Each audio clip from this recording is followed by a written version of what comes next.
সেদিন ওড়িশার ভুবনেশ্বরের একটা হোটেলে যাচ্ছি ভাত খাইতে। বেলা প্রায় 2টা আরও হবে।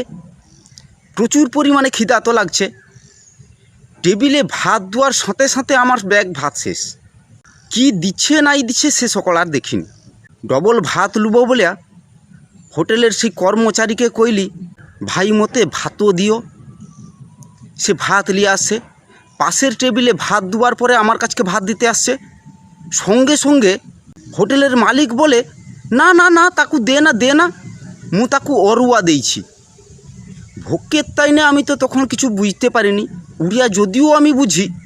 মালিকের সে কথা শুনে আমি তো সঙ্গে সঙ্গে কইটি, না না মতে দেইনি, মতে দিও।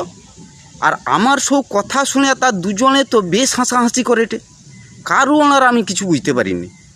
একটু পরে হোটেলের মালিক আইলো আমার কাছকে ভাত লিয়া, আর কয়টে, ভাই তমকু মো অরুয়া দেইছিলি, সেপাই মু তাকু মনা কলি।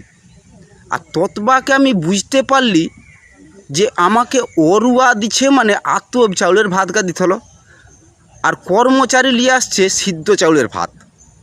তোমার নাকাকে আমি কইটি, শুনো, কোনো কারণে যদি কোনো দিন উড়িষ্যা ভাত খাইতে যাও তাইলে এই অরুয়া কথাটা মনে রাখবো, আর না হয় পস্তিত হবে।